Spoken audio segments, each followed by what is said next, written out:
All right, it is Monday, November 11th. Welcome, crypto nerds. You might be thinking, not a nerd. Yeah. Definition, I think, is something about being enthusiastic about a subject. So yeah, you're a nerd. You're a crypto nerd, and that's all right. I am a big dumb animal. Don't do what I do. Informational purposes only. Today, I just want to talk about, this is November 11th. Did I say that already? I think about 4 different things. A little bit of caution. Those of you that are in the market and haven't been in before, or have been in before and you're in now, let's talk about a couple things that you're going to see play out because things might move fairly fast. Look here, this is just Solana as an example. And this is about a 2-year period of time where it fluctuated among maybe down here around 10, but usually around 20 or 30 average for this entire time. Okay.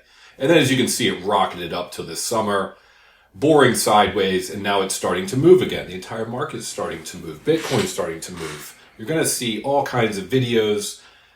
Be careful. Take a breath. Know what you own. So first, let's talk about the thing that, hey, things don't always go up, right? Yes, we're seeing, like, for example, Solana or Bitcoin or whatever it may be shoot up.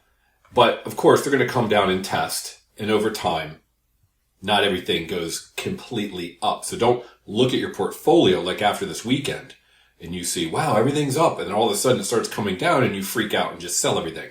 Make sure you have a reason as to why you're selling, not just, oh my gosh, it's come down a little bit.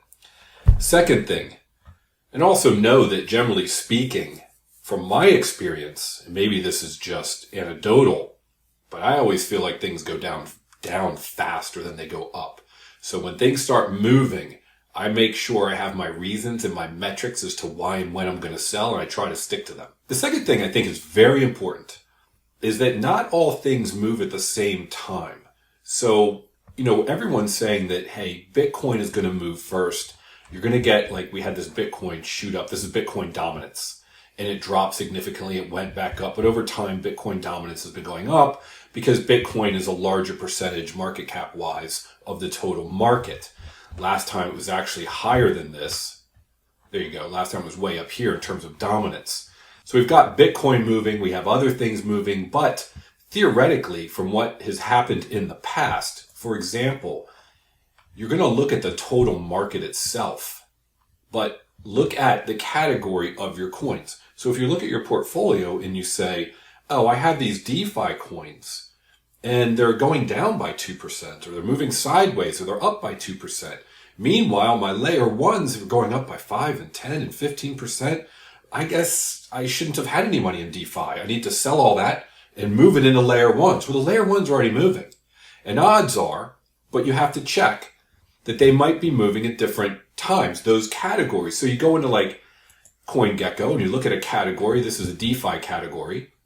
And as you scroll down just for 1 hour, 24 hours, 7 days, you can toggle 30 days. You can just very quickly scroll down and see in 24 hours, DeFi not moving all that much. Up 1, down 1, up, down 3, up 0.1. Here's one, 15%. As you go farther down into smaller market caps, you might see a higher percentage. But just in the top 10 or 20, 2 outliers, but most of them up or down. That category itself not rocketing in the last 24 hours. Okay. Last 7 days, some of these pretty significant. All right, let's look at layer ones. Last 24 hours, you're seeing 5, 1, 1, 2, 1, 5, 2, 8. There's one, Kronos. Kronos was way down. But the point is, look at the categories that your coin is in. Because there's a big difference between a layer 1 coin and a DeFi coin, and a big difference between a DeFi coin and a gaming coin, something in the gaming industry, or maybe something in AI. So some of these categories might move at different paces. Now, if you've got 5 coins and they're all in the same category, and 4 of them are crushing it, and 1 is just not moving, you're going to want to dig into that 1 and why. All right, that's the second thing. So it's sort of like taking that macro view of the total market, and then the micro view of your category, and then your specific coin within that category. The other thing that drives me crazy is, I'll give you an analogy. I can't remember, years ago, it was some presidential race. And I just remember both the candidates saying this: I'm for healthcare, education, and the environment. And the other candidate said, I'm for healthcare, education, and the environment. And you think, oh, they're for the same things. Well, hold on. define it. Now, if you ask them to define what they mean, I'm for healthcare, what did they mean? Well, they meant two totally different things. So you're going to see a lot of people, videos and all kinds of stuff, and it might get you anxious where they say, oh, I just 10x'd, I just 20x, I just 5x'd. Okay. On a particular coin. And you might be thinking, well, I have that same coin. I want a 10x. It may not be possible. They may have bought it at 50 cents. You may have bought it at $3. So if you're holding out for that 10x, make sure you look at the metrics and you have an idea that may never happen and you might just ride that thing back down. So just because someone 10x, you want to say, that's great. What'd you buy it at? Or I made a certain percentage gain. Great. What'd you buy it at? Then here's another one which I would be careful with. And this has to go to coins in different industries and people making, again, a generic comment like I 10x because you don't know the base, to someone made a comment before. They said, I think this one's going to outperform that one. And I thought that's interesting because there are two coins in different spaces. It happened to be GFI and it happened to be SUI were the two they were comparing. And I thought, well, let's think about that for a second. So if you go back, and I just bookmarked a couple things here. Let's look at GFI in January. It was around lows of around $1 of January 24. You go to April, highs around $5. Then I happened to do a video and it was October 28th and it had gotten down around $1. I happened to have bought it, happened to have sold it around here and bought it back around there. Okay.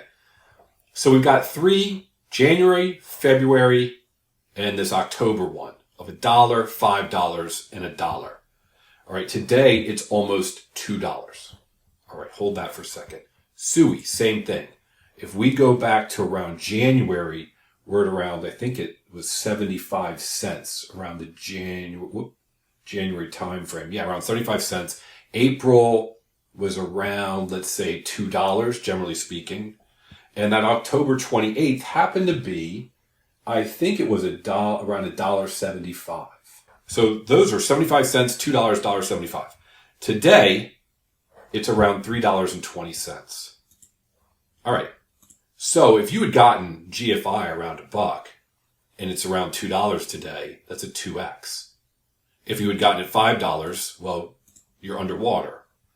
All right. Now, SUI, if you had bought it, you could have got it at 75 cents. Today it's $3.20. That's a 4.2x. So if you base it on the January numbers, GFI doubled 2x, whereas SUI went 4x. If you base it on the April numbers, well, you're losing under GFI. And if you base it on the October 28th numbers, let's see, GFI did a 2x, $1.75 times 2. Well, that's $3.50, right? So it didn't quite 2x. So the point is, depending upon when you buy it, if you're going to say this one is outperforming that one, are you talking about a dollar value? Usually they're talking about a percentage value or a multiple, which is a percentage value, right? So the 2x is a 4x. But what matters is what's the date? Because two people may both be right. One person might say it's outperforming, GFI is outperforming. The other one might say SUI's outperforming, and they may both be right. How's it possible? How it's possible is because you need to check the date. When did they purchase both of those things? That's what matters. So you can't just say this one's outperforming that one. So be careful when someone says something's outperforming. Just like when they say something has 10x, ask them what is your baseline to make that statement. So you might hear something's outperforming. Don't just jump into it. Like, for example, again, not financial advice, but SUI's at 320. Down here's OBV, through the roof, on balance volume. RSI, big time in the sell area. Now, would I buy right now, SUI? I wouldn't. Now, I just did a video on it, talking about how I thought it's undervalued. It should be around $5. But considering the current trajectory, I would wait and see if it pulls back and tests, personally, before I bought any more. And that being said, I do have a school community, and I put out a video, I think on Sunday, yesterday, about SUI, and I thought it was undervalued. And I think at the time, the price when I put it out was $2.40. Now it's $3.20. I actually made it live on the school community on Saturday, because that's when I finished it, and then I threw it into YouTube, and it didn't show till Sunday. So, if you want to join that school community, take a look. There's a link down below because sometimes things come out. You'll see them there before they actually go live. Anyway, I hope this was helpful. This was really just a cautionary thing. Take a deep breath. Know what you own. Definitely know what you own. Do all of your homework right now because it looks like, Bitcoin still has a really high dominance level. If you look at the crypto signal on Dune, it's basically saying, hey, it's still time to buy alts. Look, it's never been this low in 4 or 5 years in terms of the sign that says you should be getting into alts. And Bitcoin is just through the roof here on that signal. So Bitcoin is still dominating, and it's going to be dominating for a while, and things really haven't started to move. So it's just now getting exciting. So do all of your homework, get your metrics, make sure you got your sell levels, because things could move quick, but compare them and take your time and don't react to other people's videos like mine or anyone else's. And always know what's their baseline for what they're saying. Just trying to throw out some old man advice and experience. Hope we can all make generational wealth together. Crypto, have a great day. I think my next video will be about Near Protocol, which a while ago, maybe a year or so, I kind of poo-pooed it, thinking it was just yet another. But they've done an interesting twist and focus onto AI, which they said they're going to do a while, and they just had an announcement recently, and I've been holding Near for a while. So take a look, because that one's probably coming out next, and I think it'll be useful. Probably not, but it might be. Have a great day.